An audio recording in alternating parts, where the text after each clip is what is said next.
Hello students, today in this video we are going to see the first chapter of economics, the story of village Palampur. The village Palampur is imaginary village or hypothetical village. From from the story of this village we are going to learn some basic concept related to the production. So let us start. Palampur जो है तो एक गांव है। ये गांव से 3 kilometre दूर एक थोड़ा बड़ा गांव है जिसका नाम है रायगंज, और वहाँ से कुछ किलोमीटर दूर जो है एक बड़ा शहर जिसका नाम है शाहपुर। और ये सब तीनों भी जो है पालमपुर, रायगंज और शाहपुर तीनों भी एक रास्ते से जुड़े हुए, और ये रास्ता अच्छा रास्ता है, ऑल वेदर रास्ता है जिससे हर मौसम में जाया जा सकता है। ऐसा नहीं कि बारिश आने पर रास्ता बंद हो जाएगा, ठीक है। और ये विलेज का जो है मेन एक्टिविटी है फार्मिंग। पालमपुर में ज़्यादा लोग जो है फार्मिंग करते हैं, और दूसरे जो है कुछ लोग तो दूसरा भी काम करते हैं, स्मॉल स्केल मैन्युफैक्चरिंग करते हैं, डेयरी का काम करते हैं, ट्रांसपोर्टेशन का काम करते हैं, जो बहुत छोटे स्तर पे होता है। The production activity needs various type of resources. तो प्रोडक्शन एक्टिविटी के लिए जो है बहुत सारे रिसोर्सेज लगते हैं, जैसे natural resources, manmade resources. Natural resources यानी लैंड लगेगा, मैनमेड रिसोर्सेज यानी आदमी ने बनाई हुई मशीन्स, ह्यूमन एफर्ट, लेबर लगेगा, पैसा लगेगा, कैपिटल लगेगा, etc. We read through the story of Palampur. We will learn how various resources combine to produce the desired good and services in the village. तो हम इस स्टोरी के ज़रिए पढ़ेंगे कि कैसे जो है ये पूरे रिसोर्सेज आके मिलते हैं और गुड्स और सर्विस कैसे विलेज में बनती है। Many kind of transport are available on this road starting. तो ये 3 गांव जैसे पालमपुर, रायगंज और शाहपुर, इन तीनों को कनेक्ट करते हुए रास्ता भी है, और रास्ते पे ट्रांसपोर्टेशन के अलग अलग मीन्स है, जैसे बुलक कार्ट है, टांगा है, बुलक कार्ट, टांगा, bogie, wooden cart drawn by buffalo. Bullock cart पे क्या होता है, बैल, और जो है बोगी में बफेलो खींचते हैं, लोडेड विद जैगरी यानी गुड़ से भरे हुए, और अदर कमोडिटीज जो है तो मोटर व्हीकल से, जैसे मोटरसाइकिल, जीप, ट्रैक्टर, ट्रक से ट्रांसपोर्ट होती है। विलेज में जो है लगभग 450 फैमिली है। 450 फैमिली में से कुछ ही जो फैमिली के पास में बहुत सारी जो है लैंड है। सो इसे हम देखते हैं। ये देखिए, पालमपुर में 450 फैमिलीज है, जिसमें से जहाँ पे रहते हैं अपर कास्ट लोग और अदर कास्ट है और दलित लोग हैं, ठीक है। इस तरीके से हमने यहाँ पे रिप्रेजेंट किया है। तो अपर क्लास 80 फैमिलीज है, दलित की 150 फैमिलीज है, और बची हुई फैमिली जो है दूसरे कास्ट के लोगों की है। सभी कास्ट बाकी अपर कास्ट और दलित को छोड़ के जो भी कास्ट है वो अदर कास्ट में आ गई। तो अपर कास्ट के सिर्फ 80 फैमिलीज हैं, और उनके पास में गांव की मेजॉरिटी ऑफ लैंड ओन है।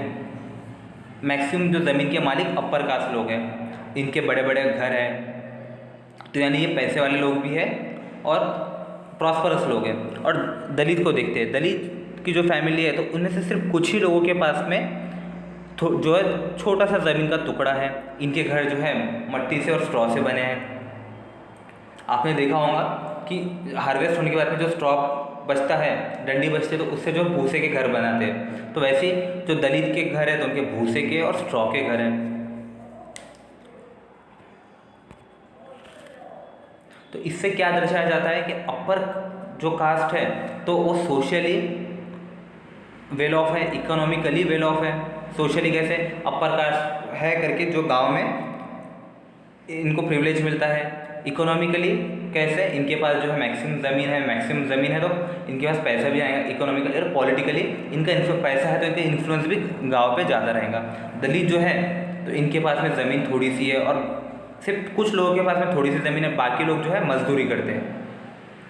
तो इन्हें मजदूरी किसके पास करना पड़ेगा, जिसके पास ज़मीन है उसके पास में मजदूरी करना पड़ेगा, या फिर जो है दूसरा कुछ काम करते होंगे, ठीक है। यानी इतने इकोनॉमिकली वेल ऑफ नहीं है, सोशली वेल ऑफ नहीं है, और पॉलिटिकली एक गरीब आदमी कर ही क्या सकता है। विलेज में जो है इलेक्ट्रिसिटी का सप्लाई अच्छा है, तो इसकी वजह से जो है इरिगेशन भी हो सकता है, और वहाँ पे ट्यूबवेल भी है। आपके घर में जो बोर होता है तो उसे ट्यूबवेल कहते हैं। 2 प्राइमरी स्कूल्स भी है, एक हाई स्कूल भी है, ठीक है, और एक primary health centre. Primary health centre यानी बड़े बड़े हॉस्पिटल नहीं होते, जैसे किसी को थोड़ा जो चोट लग गई या जो है छोटे मोटे कुछ भी अगर हुआ है तो वहाँ पे जाके बता सकते हैं। अगर उससे ज़्यादा कुछ हुआ, कुछ सर्जरी वगैरह कुछ रहा, तो आगे में शहर में रेफ़र कर देते हैं। और डिस्पेंसरी है और रास्ते में अच्छी कनेक्टिविटी है।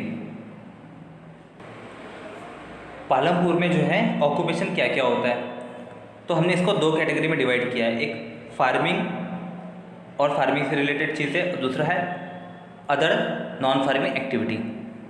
तो फार्मिंग में जो है बिग एंड मीडियम फार्मर है। बिग फार्मर जिसके पास बहुत सारी ज़मीन है, मीडियम जिसके पास में जो बड़े फार्मर से थोड़ी कम ज़मीन है और जिसका अच्छा प्रोडक्शन होता है, कुछ जो है अपने घर में रखते हैं और बाकी ये बड़े फार्मर मार्केट में बेचते हैं, जिससे इन्हें पैसा मिलता है और वो पैसे को फिर बाद में और यूटिलाइज करते हैं। स्मॉल फार्मर जिसके पास थोड़ी सी ज़मीन है, ये थोड़ी सी ज़मीन पे खुद खेती करते हैं अपने फैमिली को लेके, तो लेबर की इनको ज़रूरत नहीं है, क्योंकि खुद के जो घर के लोग मिलके यहाँ पे काम करते हैं और इनके पास टाइम अगर बचता है तो ये दूसरों के खेत में भी काम करते हैं, स्मॉल फार्मर। और जो है तीसरी कैटेगरी है फार्मिंग सेक्टर में है लैंडलेस लेबर। तो ये लोगों के पास में ज़मीन नहीं है, ये लोग दूसरों के खेतों में मजदूरी करते हैं, वहाँ से अपना बेच लेते हैं। तो इन्हें जो अपने मजदूरी का मेहनत आना एक तो पैसों में मिलेगा या फिर काइंड में मिलेगा। तो काइंड यानी उन्हें गेहूँ दे देंगे, चावल दे देंगे, खाने की चीज़ें दे देंगे। तो इस तरीके से इनका चलता था। अदर नॉन फार्मिंग एक्टिविटी, तो अदर नॉन फार्मिंग एक्टिविटी में क्या क्या आएगा, ठीक है, जैसे डेयरी का, दूध बेच रहे हैं, दही बेच रहे हैं, पनीर बेच रहे हैं, या और जो है डेयरी से रिलेटेड चीज़ें बेच रहे हैं, नॉन फार्मिंग एक्टिविटी हो गई है। स्मॉल स्केल मैन्युफैक्चरिंग, जैसे जो पॉटर अपने घर में बना रहा है, पॉटर अपने घर में बर्तन बना रहा है, ठीक है, मिट्टी के बर्तन, जैगरी। कोई जो है आदमी इन किसानों के पास से शुगर केन ले रहा है, ठीक है, गन्ना ले रहा है, फिर गन्ने को प्रोसेस कर रहा है मशीनों में, उसको पीस के उसका जूस निकाल रहा है, फिर उसको प्रोसेस करके जैगरी बना रहा है, गुड़ बना रहा है। तो ऐसा हो सकता है। या फिर जो है और कोई छोटा मैन्युफैक्चर हो सकता है, वेल्डर हो सकता है। और दूसरा प्रोफेशन क्या है, शॉपकीपर। गांव में आप देखोगे तो शॉप जो है बड़ी बड़ी शॉप नहीं होती है, कुछ लोग जो अपने घर में एक कमरे में शॉप चलाते हैं, ठीक है। तो इनके पास में मैक्सिमम जो चीज़ें होती है, जैसे अपने घर के आसपास में छोटी दुकान वाले हैं, उनके पास में बहुत सारी चीज़ें होती है। आपको साबुन मिल जाएगा, आपको राशन मिल जाएगा, आपको और बहुत सारी चीज़ें मिल जाएंगी। और गांव में कैसा होता है, जहाँ पे आसपास में बस स्टैंड है, तो वहाँ के आसपास जिसके भी घर है तो वहाँ पे वो खानावड़ी खोल देते हैं या छोटे से रेस्टोरेंट खोल देते हैं, ठीक है। ट्रांसपोर्टेशन, तो ट्रांसपोर्टेशन जो है वहाँ पे कैसा होता है, लोग इन्वॉल्व कैसे, बुलक कार्ट से, रिक्शा से, टांगा से, जीप से या ट्रक से।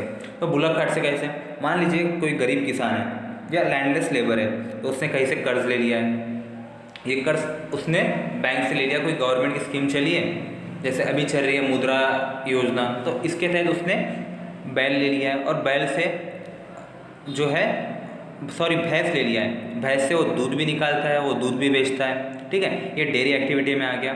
और वो जो है भैंसों को यूज़ करके कभी वो जाके पॉटर के लिए मिट्टी ला लेता है, कभी ये जैगरी प्रोड्यूसर की जैगरी को पास वाले रायगंज में बेच के आता है या पास वाले शहर में जाके बेच के आता है। तो इस तरीके से ट्रांसपोर्टेशन चलता है। रिक्शा का, लोग गांव से जाने के लिए पास के गांव में रिक्शा से जाते हैं, या शहर जाने के लिए जीप से जाते हैं, ट्रक से सामान शहर से आता है, या गांव से जो सामान है वो शहर से आता है। टांगा भी जो है ट्रांसपोर्टेशन के लिए यूज़ होता है। तो इस तरीके से जो है 2 सेक्टर में गांव के लोग बटे थे, एक फार्मिंग सेक्टर में, और मैक्सिमम जो लोग थे वो फार्मिंग सेक्टर से जुड़े थे। और जो कुछ लोग थे, जैसे 75% जो है लोग गांव के 75% फार्मिंग से जुड़े थे, और 25% लोग जो है नॉन फार्मिंग एक्टिविटी करते थे। फैक्टर ऑफ प्रोडक्शंस, कोई चीज़ बनाना है तो क्या फैक्टर लगेगा। मान लीजिए मैं जो है एक पॉटर का काम करना चाहता हूँ, या कोई पॉटर है, तो पॉटर को क्या क्या चीज़ लगेगा प्रोडक्शन के लिए। सबसे पहले उसको लैंड लगेगा, ठीक है। ज़मीन जहाँ पे बैठ के वो काम करेगा, दूसरा लेबर लगेगा, चाहे वो खुद भी हो सकता है या बड़ा अगर पॉटर है, जैसे उसको गणपति में जो है गणपति जी की मूर्ति बनाना है या माता लक्ष्मी की मूर्ति बनाना है, तो उसको लेबर्स लगेंगे, ठीक है। कैपिटल लगेगा यानी पैसा लगेगा, तो और उसको ह्यूमन कैपिटल भी लगेगा। ह्यूमन कैपिटल यानी एंटरप्रेन्योर, जैसे पॉटर को, तो इन सब चीज़ों को मिला के पॉटर ने जो है लेबर भी लाया है, कैपिटल भी लाया है और लैंड भी लाया है और प्रोडक्शन एक्टिविटी शुरू किया है। मान लीजिए इसमें से अगर एक भी फैक्टर मिसिंग है तो प्रोडक्शन नहीं हो सकता। जैसे अगर लैंड ही नहीं है तो प्रोडक्शन कहाँ पे करेंगे, हवा में बैठ के तो नहीं करने वाले। लेबर नहीं है तो फिर काम कौन करेगा, कैपिटल नहीं है तो फिर सामान कैसे आएगा, काम नहीं हो सकता। मान लीजिए आपके पास में लैंड भी है, आपके पास में काम करने के लिए मजदूर भी है और आप खुद जो है एंटरप्रेन्योर है, लेकिन आपके पास पैसा नहीं है तो आप प्रोडक्शन नहीं कर सकते।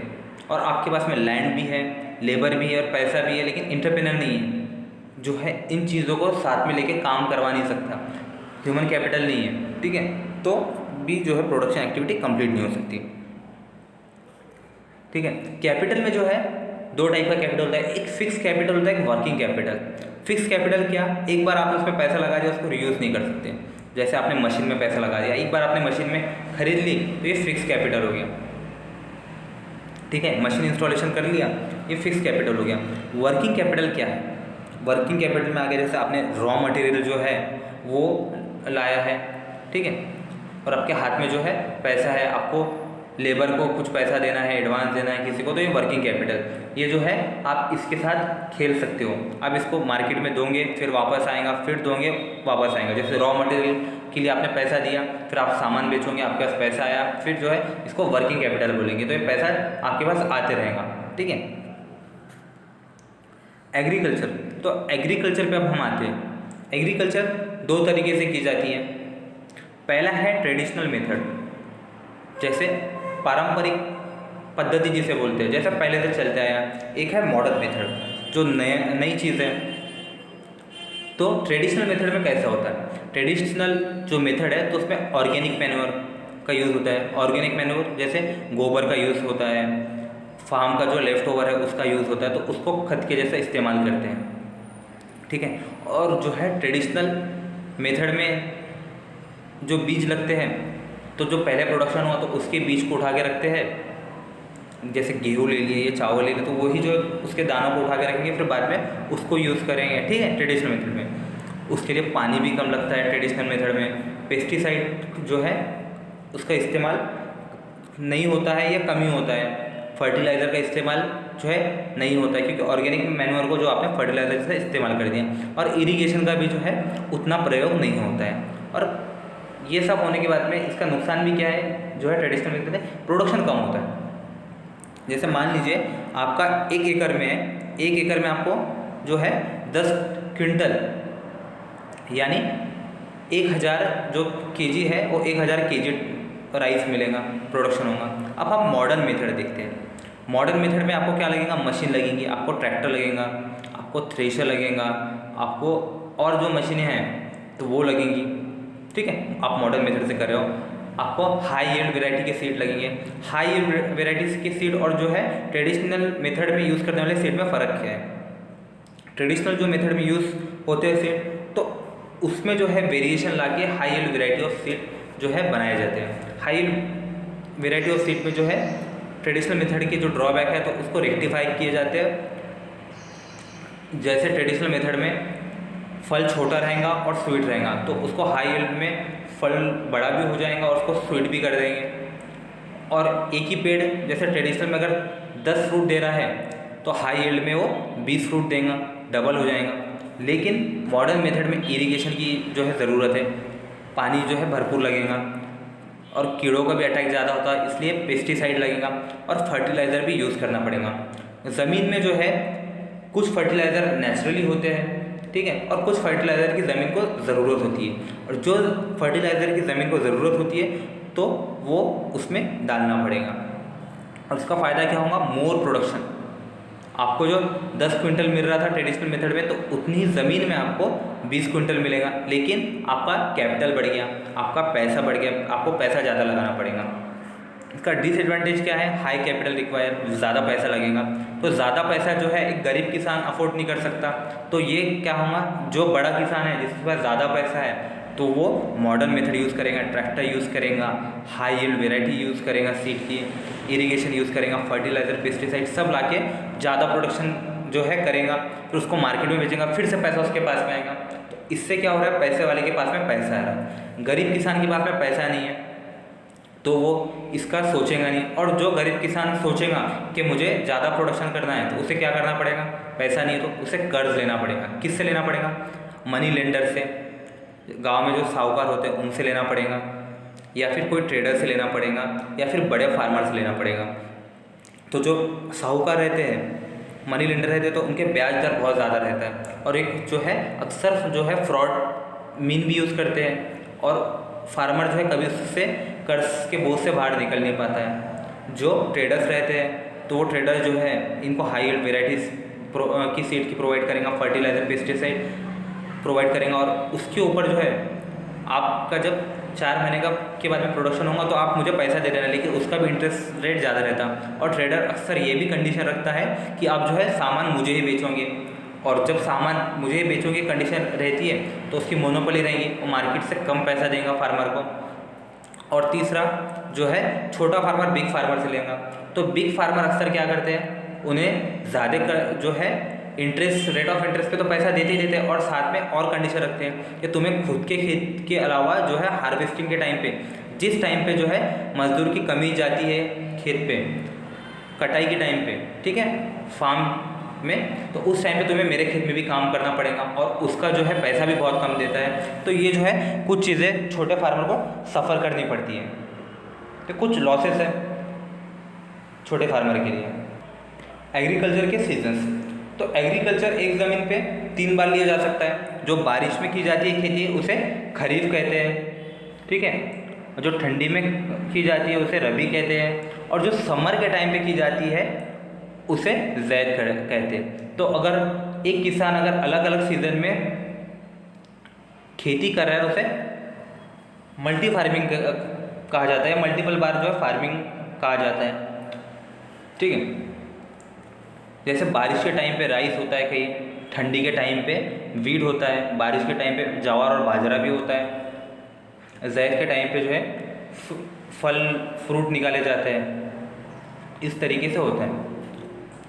तो यील्ड कितना है, उस फार्म का यील्ड कितना है, कितना प्रोडक्शन कर रहा है, तो इसे मेजर कैसे करेंगे।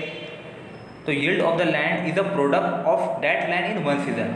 मान लीजिए खरीफ में अगर कोई किसान ने वहाँ पे जवार जो है उगाया है, और उसे उतनी ज़मीन में 10 क्विंटल जवार मिल रहा है, तो उसका यील्ड कितना है ज़मीन का 10 क्विंटल।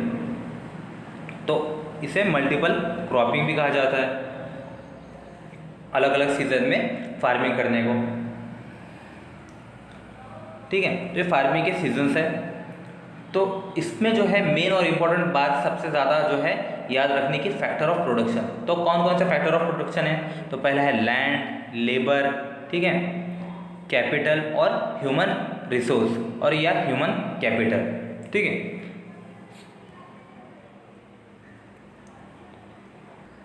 जैसे कैपिटल में आप देख सकते हो यहाँ पे फिक्स कैपिटल में आता है tools and machines, from simple to complex farming plug, और सोफिस्टिकेटेड मशीन्स आती है जैसे जनरेटर, टर्बाइन, कंप्यूटर और बहुत सारे टूल्स, ठीक है, ये फिक्स कैपिटल। और वर्किंग कैपिटल में raw material, okay. Factor of production में सब चीज़ें लाई जा सकती है, लेकिन लैंड जो है लैंड फिक्स है, लैंड में हम जो है बढ़ोतरी नहीं कर सकते, लैंड को बढ़ा नहीं सकते।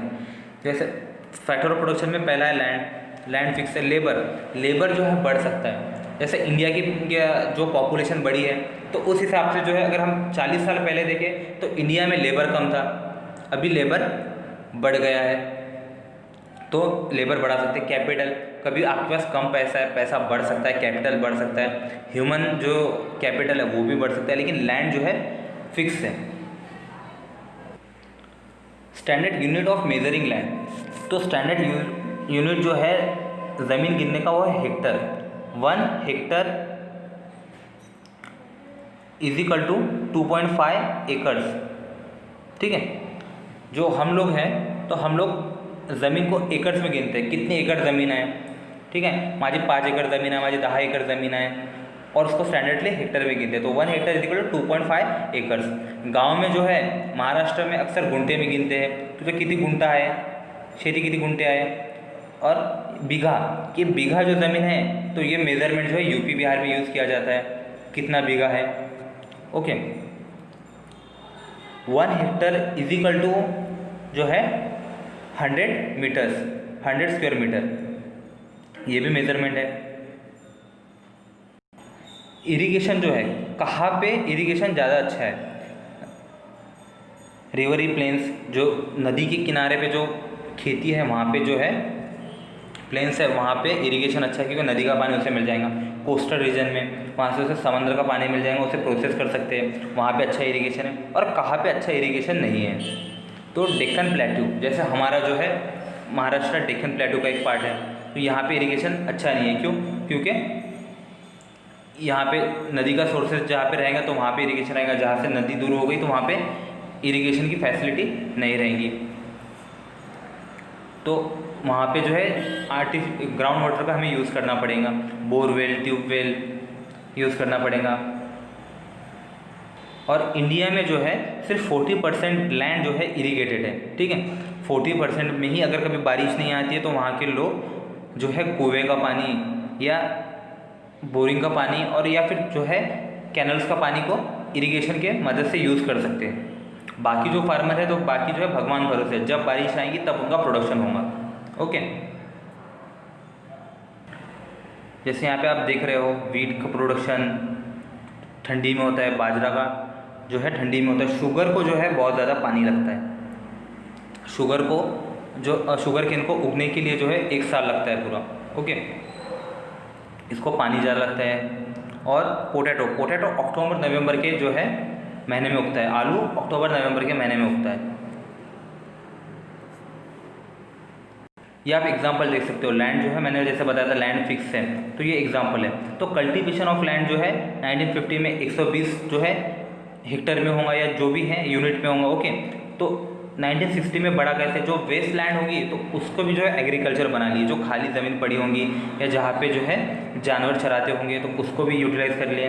और 1970 में जो बची हुई ज़मीन होगी जैसे वेस्ट लैंड या फिर जानवर चराने वाला जो पास्टोरियल लैंड, उसे भी इस्तेमाल कर लिया। और 1917 के बाद से लेकर 2000 तक जो लैंड है वो फिक्स है, आप बढ़ा ही नहीं सकते। इंडिया में जो है ग्रीन रिवॉल्यूशन यानी मॉडर्न मेथड ऑफ फार्मिंग, ये कब आया? ये 1960s में आया, 1965 में, एग्जैक्टली 1965 में आया। ये देखिए मॉडर्न जो है फार्मिंग के लिए क्या क्या लगता है, हाई वेराइटी ऑफ सीड लगता है, फर्टिलाइज़र, पेस्टिसाइड, डैम लगता है इरिगेशन फैसिलिटी देने के लिए। इरिगेशन जो है डैम से कर सकते हैं कैनल के थ्रू, और पंप सेट से कर सकते हैं, कैनल से कर सकते हैं, डैम से बिजली भी बनाई जा सकती है। हाइड्रो इलेक्ट्रिक ट्रैक्टर यूज़ होता है फार्मिंग के लिए, और ट्रैक्टर को चलाने के लिए डीजल लगता है। जो है ये चीज़ों की रिक्वायरमेंट है मॉडर्न फार्मिंग में। इस आप जो है टेबल में देख सकते हो, प्रोडक्शन ऑफ पल्सेस जो है थोड़ा बड़ा फिर कम हुआ, यानी जो है ज़्यादा वेरिएशन नहीं है प्रोडक्शन ऑफ पल्सेस में। लेकिन वीट के इसमें देखिए आप बहुत ज़्यादा डिफरेंस है। क्यों? क्योंकि जो ग्रीन रिवॉल्यूशन आया था तो वीट और राइस पे आया था। ओके, सो जो वीट का प्रोडक्शन है तो 1965-66 में देखिए 10 था, उसके बाद में जो बढ़ते गया और 2001 में 70 है। और यहाँ पे पल्सेस का वेरिएशन जो है उतना ज़्यादा नहीं है। क्यों? क्योंकि ग्रीन रिवॉल्यूशन जो है वीट और राइस पे आया था। मॉडर्न मेथड के बारे में हमने बात किया है जो है प्रोडक्शन की, एग्रीकल्चर की, तो उसमें एक जो है नुकसान भी है। जो केमिकल यूज़ करते हैं, जो फर्टिलाइज़र यूज़ करते हैं, पेस्टिसाइड यूज़ कर सकते हैं, तो ये वाटर सोल्यूबल होते हैं, तो ये पानी में मिल जाते हैं। जैसे अगर फर्टिलाइज़र यूज़ हो गया, पेस्टिसाइड यूज़ हो गया, तो ये पानी के साथ में मिलकर ज़मीन के अंदर में जाके ग्राउंड वाटर को पोल्यूट कर सकते हैं। इसे लीचिंग कहा जाता है। या फिर जब इसको खेत में डालते हैं और वहाँ पे बारिश हो जाती है तो बारिश के पानी के साथ में ये पानी बह के नदी में आएगा, नदी को कंटेमिनेट करेगा, और नदी के से जो है वहाँ के मछलियों में जाएगा, और मछलियों को बाद में ह्यूमन खाते हैं, तो ये बायो एक्यूमुलेशन भी होगा। तो ये इन्वायरमेंटल जो प्रॉब्लम है, इसको जो है पोल्यूशन ऑफ लैंड, वाटर, होता है कि ये केमिकल्स की वजह से। जैसे हमने स्टार्टिंग में बात किया था, कुछ किसानों के पास में जो है, जो बिग फार्मर उनके पास में बहुत ज़्यादा लैंड है, तो इसमें दिख रहा है कितने बड़ी बड़ी खेती है उनके पास में, ठीक है। ये देखिए, ये देखिए, ये देखिए, ये देखिए, और कुछ जो है मीडियम है, ये है मीडियम वाले, ओके। इसको कलर चेंज कर देता हूँ, ये मीडियम फार्मर है, ओके। ये मीडियम फार्मर हो गए। और जो है स्मॉल फार्मर को देख सकते हो आप, ये देखिए कितना छोटा छोटा उनके पास में लैंड है। तो ये स्मॉल फार्मर के अक्सर जो है सब्सटेंशियल क्राइसिस आ जाता है, यानी उनकी जो खुद का जो पेट पालने के लिए, खुद के परिवार का पेट पालने के लिए जो है उतना प्रोडक्शन नहीं हो पाता उनके खेत से। यहाँ पे जो है और एक रिप्रेजेंटेशन किया हुआ है कि स्मॉल फार्मर के पास में सिर्फ 36% ऑफ लैंड है, और जो है सिर्फ 20% जो बड़े फार्मर है उनके पास में 64% लैंड है, और मीडियम, ठीक है। सो यहाँ पे जो है मैंने आपको पूरा जो है चैप्टर को शॉर्ट में और बड़े सिंप्लिसिटी के साथ में एक्सप्लेन किया है। मैं पॉइंट टू पॉइंट नहीं गया हूँ, लेकिन मैंने पूरे पॉइंट्स कवर किया है, जो जो इंपॉर्टेंट पॉइंट्स हैं। इससे आपका टाइम भी बचेगा और आपको चैप्टर की अंडरस्टैंडिंग भी अच्छे से हो जाएगी, ठीक है। सो थैंक यू स्टूडेंट्स, और आपको कुछ भी डाउट रहा तो डू कमेंट्स, या फिर मुझे पर्सनली आप मैसेज कर सकते हैं। Thank you.